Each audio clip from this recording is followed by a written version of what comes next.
Hoi.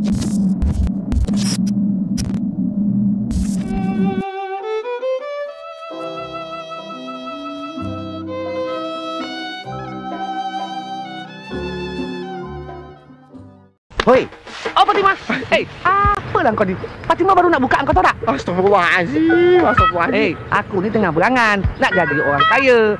Lepas aku tu perempuan. Aku jadi bos, duduk belakang. Tak kisahlah tu, yang kau tidur kat situ muka kau nampak buram tu kenapa? Bukanlah, aku fikir tentang bos ni. Dia tak tahu ke level low. Sampai ke padang golf pun dia nak bawa kita. Masalahnya Datuk tu bos kita. Tahu tak?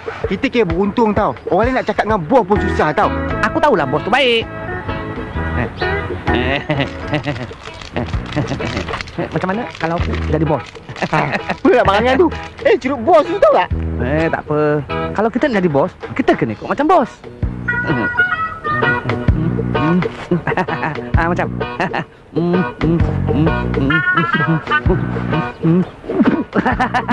ada kali tak?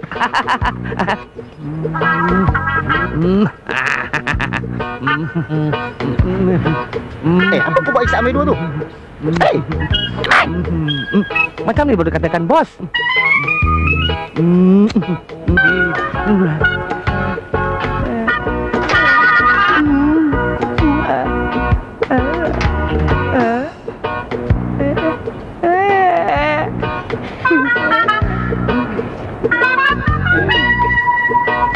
Fatimah!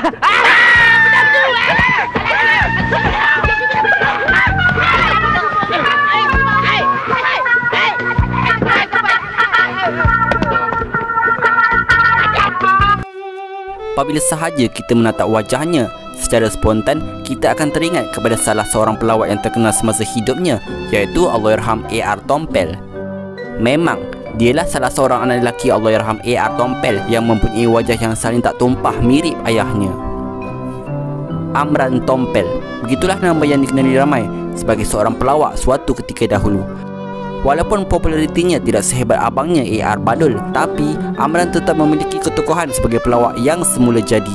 Ini disebabkan gerak-geri, gaya percakapan dan telatannya sering menimbulkan kelucuan bagi orang-orang yang ditemuinya. Amran bin Aman Ramli dilahirkan pada 27 Oktober 1950 di Singapura. Beliau adalah anak kepada Allahyarham A.R. Tompel dan ibunya bernama P. Suryati. Beliau merupakan anak bongsu daripada 3 orang adik-beradik, iaitu Armaya Aman Ramli dan Anwar Aman Ramli. Amran mendapat didikan awal di Sekolah Melayu Bukit Panjang dan kemudiannya melanjutkan pelajarannya di Sekolah Menengah Swiss Cottage. Menurut Amran, beliau mendapat dorongan untuk menjadi seorang pelawak di pentas radio dan TV dari ibunya sendiri, iaitu Cik P. Suryati. Ketika umurnya 10 tahun, beliau telah memenangi peraduan lawak bersama seorang rakannya, iaitu Suhaimi Haji Said, anjuran Tonik Cap Gajah menerusi radio Singapura. Beberapa tahun kemudiannya, namanya mulai senyap dan bakat yang dimilikinya terpendam begitu sahaja sehinggalah pada tahun 1976, dengan jasa baik Persatuan Seni Muzik Melayu, Amran telah diundang untuk berlawak di panggung Victoria. Pada tahun yang sama sekali lagi, PSMM telah memberinya peluang untuk memperluaskan lagi bakatnya di halayak ramai. Kali ini, beliau telah berpasangan dengan ibunya sendiri, iaitu Cik P. Suryati di panggung negara. Setelah seringkali membuat pertunjukan pentas, bakat lawaknya mula mendapat perhatian ramai dan sekaligus dia telah mendapat peluang untuk berlawak di rancangan hiburan RTS, iaitu Mari Gembira terbitan Osman Maknur. Bagi Amran, melawak hanyalah sebagai salah satu kerja sambilan sahaja. Beliau pernah berpasangan dengan beberapa orang pelawak lama dan baru, termasuk Fadila Wanda, Sabariah, Masri dan lain-lain lagi. Selain berbakat dalam bidang seni, Amran juga berbakat dalam bidang sukan. Beliau pernah mewakili pasukan bola sepak Singapura untuk perlawanan Persahabatan Pasukan Bola Sepak Singapura dan Malaysia di Stadium Merdeka pada 30 Januari 1981. Pasukan yang dikenali sebagai Persatuan Bola Sepak Artis-Artis Singapura ini dibentuk oleh Yusnor EF serta dianggotai oleh Zamzam, A. Ramli, Masnawi, Roslan Yus, Aziz Ahmad, Osman Hamzah, Wahid Sate, Kuswa Dinata dan ahli kumpulan Sweet Charity di bawah jurulatih Dolah Kasim. Amran yang sejak kecil lagi tinggal di Singapura tidak pernah keluar dari negara itu sehinggalah berpindah ke Johor pada tahun 1980.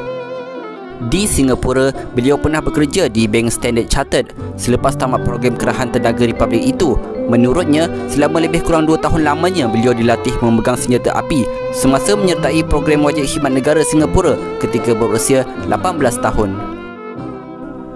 Oleh kerana memiliki rekod yang cemerlang, beliau telah ditawarkan untuk bekerja di bank. Ianya merupakan suatu pencapaian yang hebat kerana bukan mudah untuk anak Melayu mendapatkan kerja tetap. Ditambah pula fasih bahasa Inggeris yang dianggap kelas tinggi pada dekad 1970-an. Di Singapura, beliau cukup terkenal ketika itu, bahkan sering diundang untuk program hiburan, komedi dan drama TV terbitan Perbadanan Penyiaran Singapura. Namun, beliau kurang selesa tinggal di sana dan telah berpindah ke Johor Bahru. Di Johor Bahru, Amran terus bekerja keras bagi menyambung hidup, termasuk menjadi pekerja kontrak Tenaga Nasional Berhad di mana rutinnya menarik kabel berat untuk penyelenggaraan bekalan elektrik. Tidak lama selepas itu, bermulalah kejayaan Amran sebagai pelakon melalui filem pertamanya Keluarga 99 arahan abangnya A.R. Badul. Selain menjadi pelakon, beliau juga pernah menjadi penolong pengarah bersama seniman Allahyarham Hussein Abu Hassan. Sepanjang penglibatannya dalam bidang seni, beliau sudah berlakon dalam 22 buah drama dan 15 buah filem. Kebanyakannya memegang watak tambahan. Selain berlakon, beliau juga pandai menyanyi. Malah datuk penyanyi kepada Jeffrey Dan pernah belajar menyanyi dengannya. Antara drama dan filem lakonannya seperti Kalau ada pocong dalam rumah, lebih baik duduk sini nyanyi sama. Pedulikan itu semua, kita bermesra menghalau mereka. Amran telah berkahwin dengan Ana Salmi Syed Muhammad. Hasil perkahwinannya itu dikurniakan 4 orang anak. Setelah tawaran melakon mulai berkurang, beliau kemudiannya mula mencuba di bidang perniagaan hasil simpanan sewaktu muda. Beliau telah menjadi usahawan kafeteria bagi yang pertama kali bertemunya yang menjalankan perniagaan makanan di Presin 1 Putrajaya pasti menyangka dia sebagai arwah bapanya. Tidak kurang ada yang berani menyapa dan bertanya, "Muka awak ni macam A.R. Tompel." Ironinya, soalan sedemikian jelas menggambarkan populariti Allahyarham bapanya itu masih diingati biarpun telah meninggalkan kita selama lebih daripada 4 dekad. Namun bagi Amran, dia selesa dengan kehidupan sederhana itu biarpun tidak mewah. Selain sibuk berniaga di kafeteria, Amran juga menerima undangan menjadi pengacara majlis keramaian, termasuk sebagai penghibur dalam kenduri perkahwinan. Walaupun melihat adik-beradiknya berjaya, Amran tidak pernah cemburu dengan kejayaan adik-beradiknya yang lain. Menurutnya, itu rezeki mereka dan Amran pernah merasai zaman kegemilangan bergelar artis di Singapura pada era A. Rahim, Salim Bacik, Rahimah Rahim dan ramai lagi. Pada tahun 2020 yang lepas, Amran telah dimasukkan ke Hospital Daerah Jelebu, Kuala Kelawang kerana diserang angin ahmar. Menurut anak kedua beliau iaitu Syafiq Amran, ayahnya kini terlantar akibat serang strok di rumahnya. Kini, beliau dan adik-beradiknya lah yang memikul tanggungjawab menjaga bapanya seperti memastikan aktiviti fisioterapi dibuat setiap hari sebagai satu daripada kaedah rawatan yang diperlukan. Sebelum ini, Amran pernah menyatakan beliau tidak berfikir untuk berlakon semula sekiranya sudah sihat. Menurutnya, tiada perkara lain yang diharapkan olehnya melainkan untuk segera pulih dan dapat solat dengan sempurna seperti dahulu. Beliau berharap jika diizinkan olehnya untuk sihat seperti dahulu, beliau ingin memperbaiki dirinya dan mencari jalan ke syurga. Antara yang dirinduinya ialah untuk pergi solat berjemaah di masjid.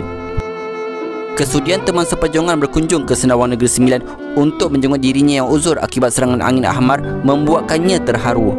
Amran yang sudah beberapa kali diserang angin ahmar tidak dapat menahan air mata setiap kali teman, sanak saudara dan jiran tetangga bertandang. Semoga Amran terus diberikan kesihatan yang berpanjangan dan dipermudahkan segala urusannya. Amin.